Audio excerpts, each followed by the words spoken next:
皆さん、こんにちは。37回目のレイアルコレイチャンネルです。今日は、エプスタインのニューメキシコにあるベジな隠れ家というタイトルでお送りします。これは、たまたま60 Minutes Australia で映してたものです。確か昨日出た、昨日かな、おとついか、出た分だと思います。えーこれ、これが、要はニューメキシコの砂漠の地帯です。ですよね。それで、これ、見えますかね。これがい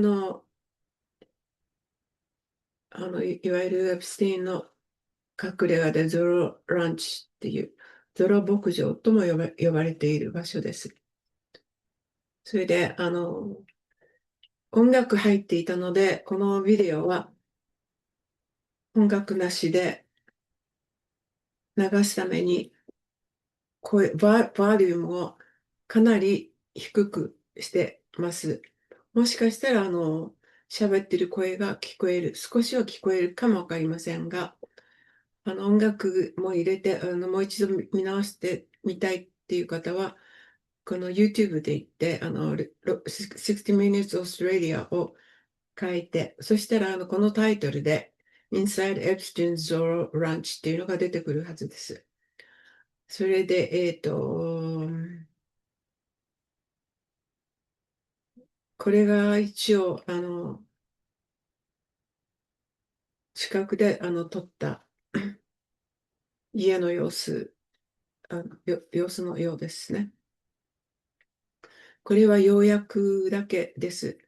本当だったら、何を喋っていいのかっていうのを、一応書いて、ご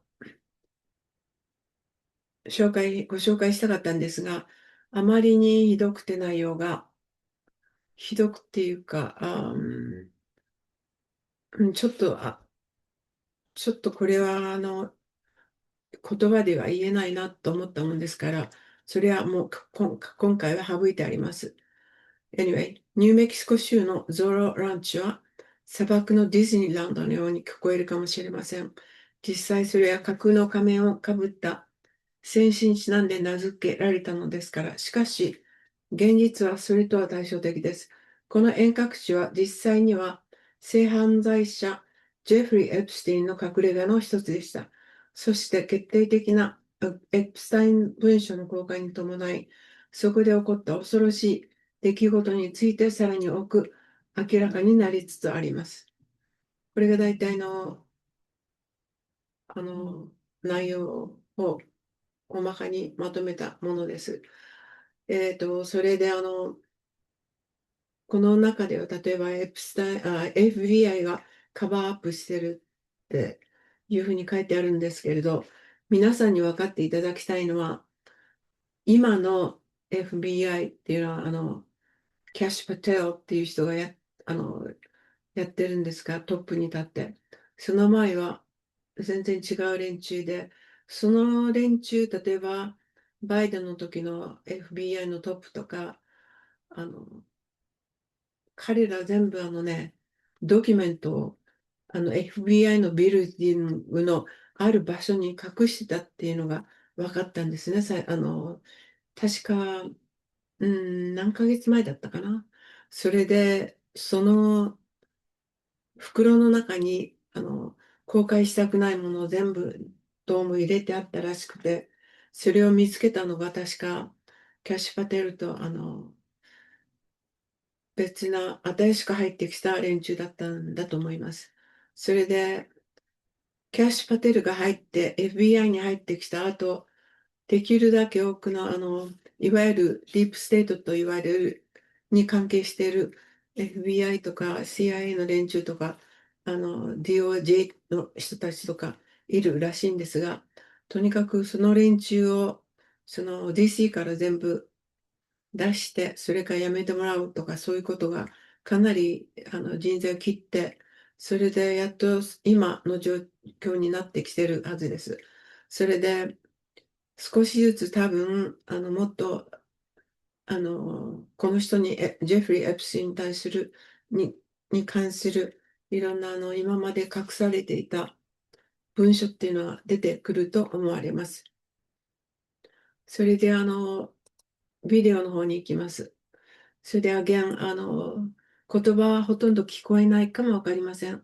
ただ日本語の字幕を映せるようにしてありますので、もし字幕が少し早めだったら、少し速度を落としてみてください。それでは始めたいと思います。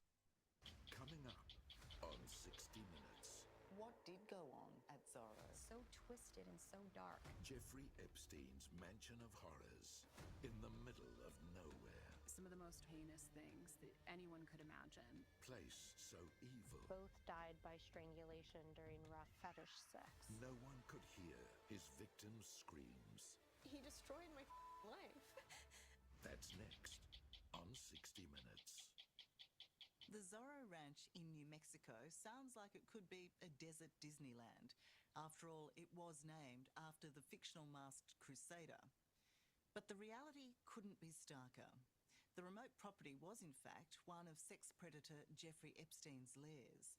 And with the release of the damning Epstein files, we're learning much more about the horrors that went on there. Not only was it the alleged scene of sexual abuse against minors and young women, it was where the maniacal Epstein dreamt of developing a designer baby farm. Shockingly, there are even suggestions of bodies buried at the ranch. So, what did the authorities know about this place, and when? Where did he take you, and where did he abuse you? So the first abuse happened on the island, and then at Zorro Ranch, New York, Paris, Palm Beach, Saint-Tropez. Out of all those places that you've just named, was there a particular spot that was more sinister, more scary than the others for you? Of all the locations, I would say Zorro Ranch was probably the most eerie. Just giant and quiet and literally in the middle of nowhere, and miles and miles of just mountains and dirt for miles. These are the desert plains and snow-tipped mountains of Santa Fe County in New Mexico. It's a harsh and remote place where the sexual predator, Jeffrey Epstein, built the opulent and oversized lair he named Zorro Ranch. A hideaway in the middle of nowhere, it is finally being forced to give up its terrible secrets of sex abuse, human trafficking, and maybe even murder. Epstein's survivor, Shantae Davies, is deeply haunted by Zorro, where no matter how loud you screamed, no one could hear you. There was a lot of time spent in my room at Zorro, feeling very much like a mouse trapped in its cage, just kind of waiting until someone would come to my door and say, Jeffrey's ready for his massage now. What did that really mean? Rape. Yeah, it was full on forced on sexual rape. Time is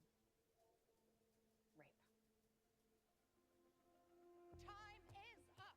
Fighting for survivors like Shantae is Democrat Congresswoman Melanie Stansbury. We are fighting for you. General Lady's time has expired. And we will Members are not, reminded to direct their remarks to the chair and not a perceived viewing audience, and to refrain from engaging in personalities against the President.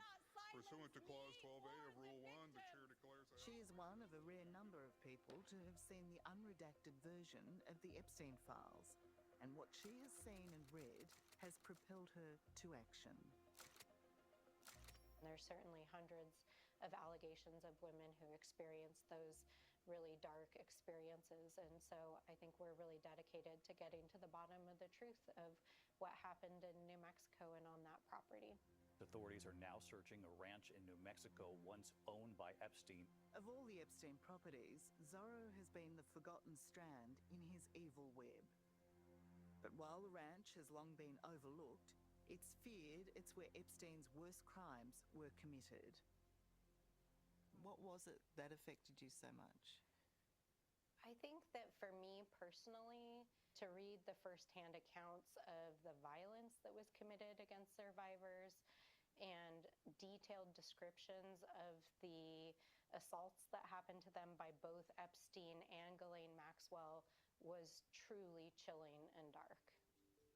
The darkest revelation, the ultimate act of violence, was uncovered in this email alleging the death of 2 young women on the ranch.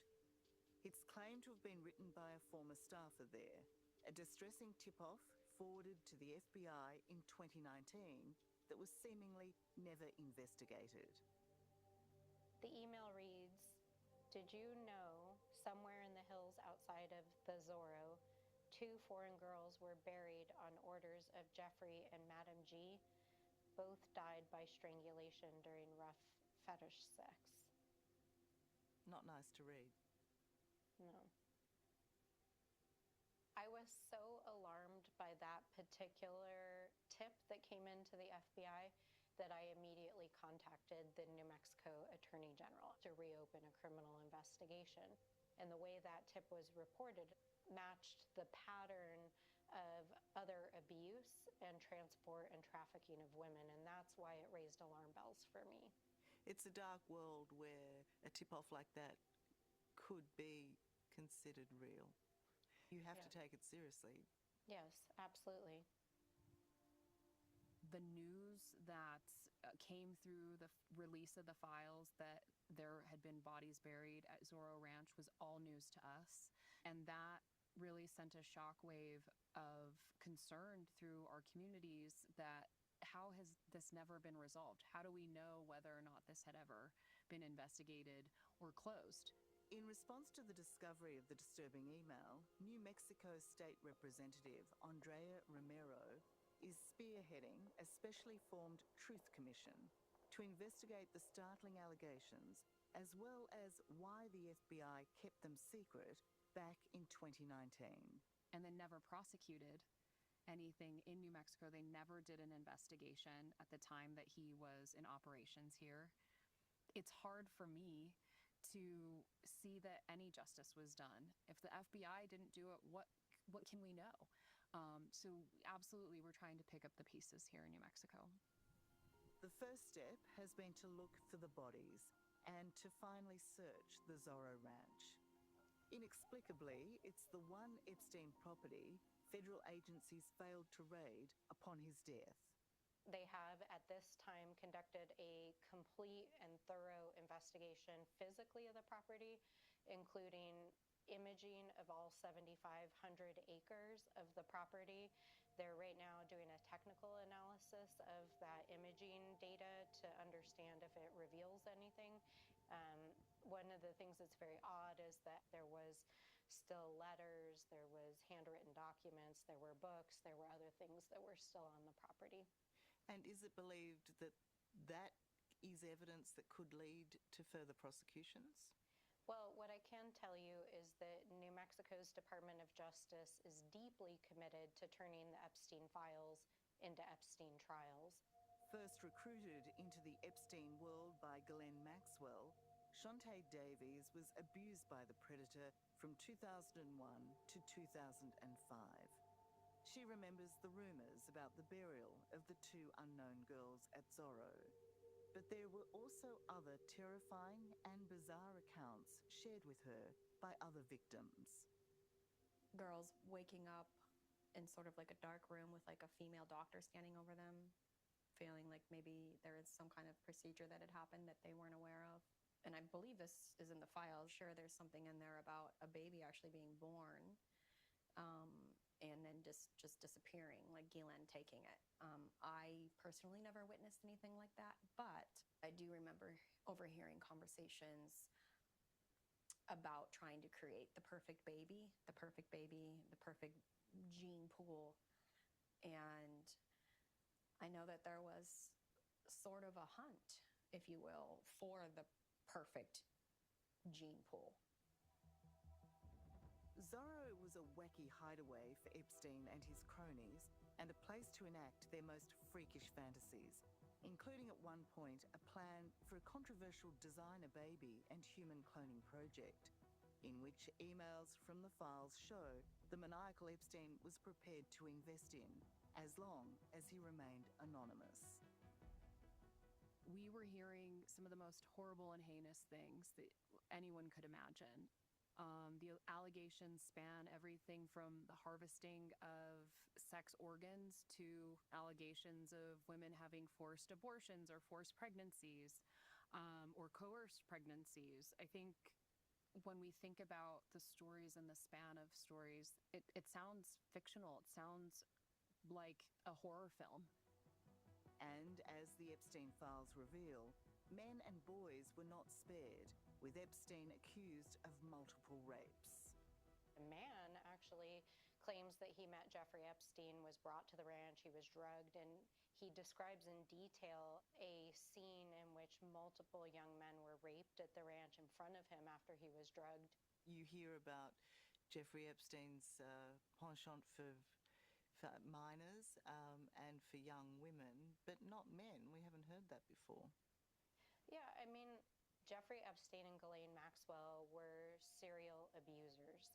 So they really were super predators, and it's clear that this was just how they lived their lives. I just can't imagine to have a desire to do such evil things so badly. Like what is inside somebody that's so twisted and so dark that they would spend their lives having a fully working vessel of abuse. But perhaps even more chilling is the revelation in the Epstein files that federal authorities knew years ago but did nothing about these suspected crimes. As you'll see, in an absolute blindside, the FBI claimed to take over the investigation into Epstein only to secretly shut it down. He was very close to being investigated and arrested and convicted like any other sex abuser in the world.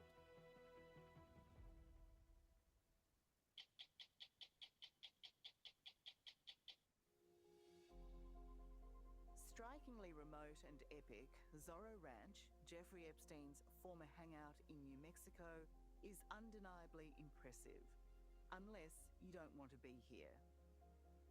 There's nowhere to run or hide. It is the perfect playpen for a pedophile and sexual predator.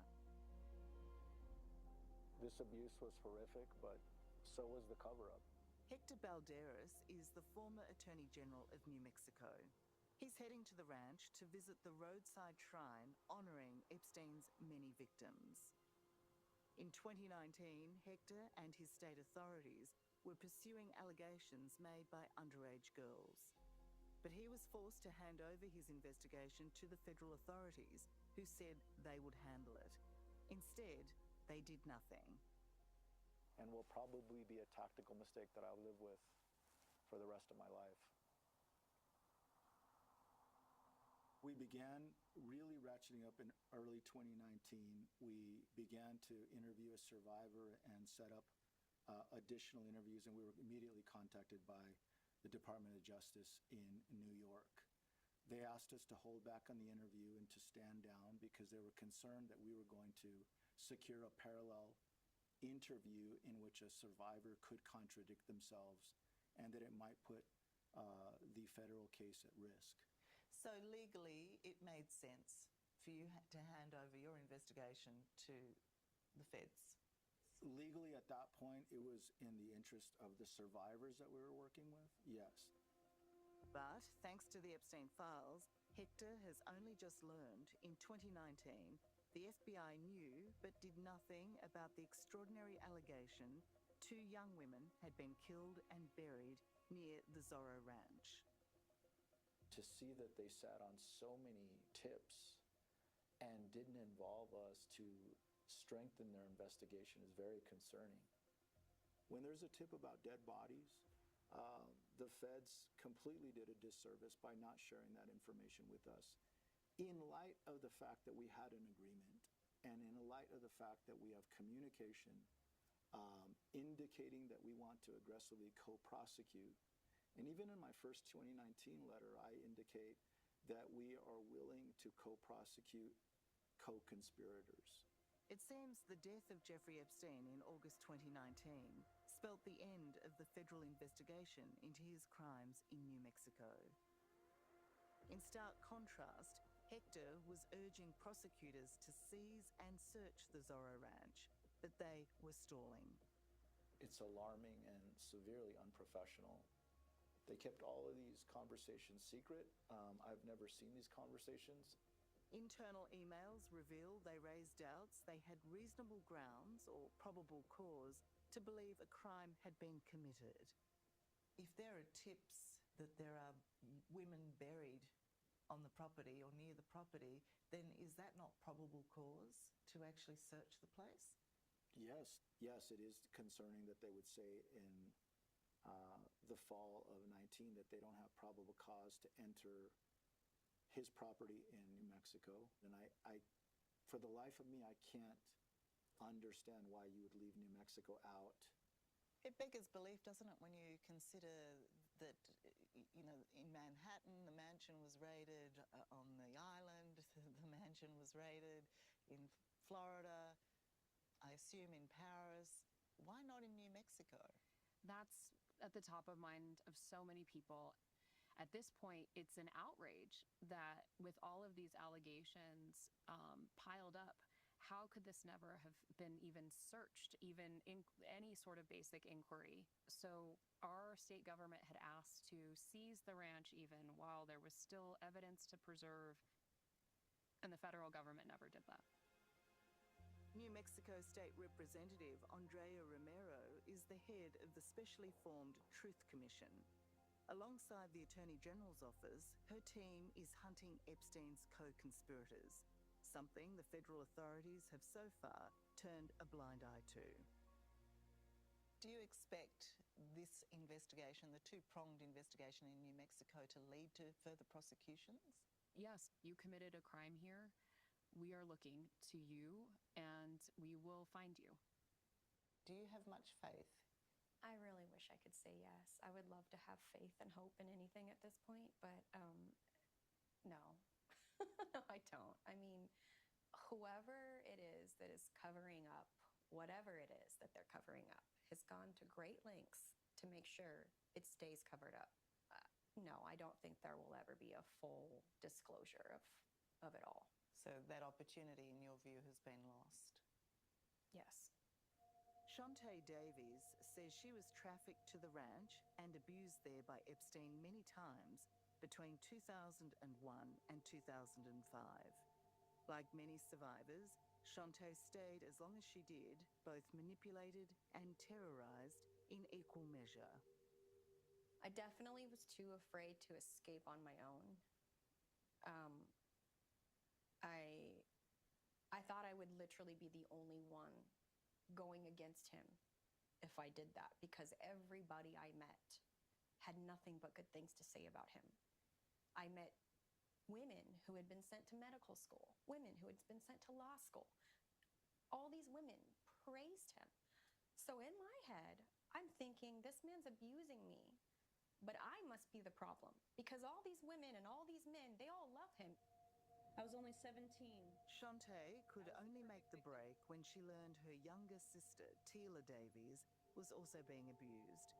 Epstein tried to make her stay, though, with promises of money and desirable jobs. And I said to him, I don't want anything more from you.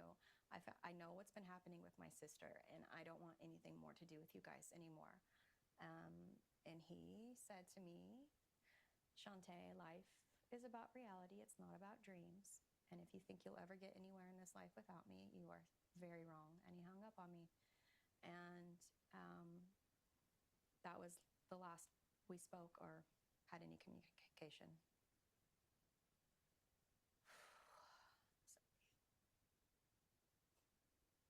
You okay? Yeah. Why does that aspect of it upset you? Because at that time, I thought, he is so wrong. He has no idea. And I was still so sure of myself that I was going to make my dreams come true. I think back to that conversation, and it just makes me angry all over again, because in a way, he was right. He destroyed my fucking life. And I didn't see it then, and I see it now. It's heartbreaking accounts like Shantae's that drive the law enforcement teams of New Mexico to pursue further restitution from Epstein's estate, to potentially lay more charges against Ghislaine Maxwell, and to round up co-conspirators. What an incredible opportunity to get it right, but certainly as an opportunity for New Mexico to tell the world that we're not going to be messing around when it comes to the rule of law, that nobody is above the law in our state, that we take this very seriously. If folks were, abused in any way, shape, or form, that we will go after them. And that's what we believe in. And no one is going to be able to tell you to stand down. Absolutely not.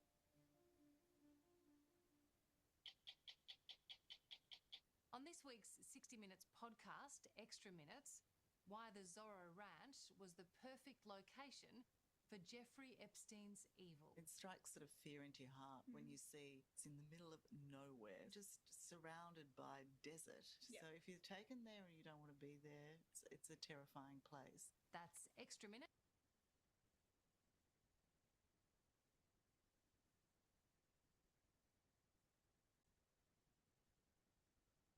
皆さんいかがでしたでしょうか。やはり聞くに耐えないいろんな内容を喋っておられたし、出ていた方の痛みっていうのが本当に伝わってきますよね。こういう女性がものすごい数いたんだと思います。それで多分このデザートのこの砂漠のどこかに亡くなった人たちが埋められているとか、そういう話も出ていたと思います。ということで、今日はこれで終わりたいと思います。では次回までお元気でお過ごしください。登録といいねもよろしくお願いいたします。それでは皆様、Thank you. Have a nice day. Bye bye. Thank you.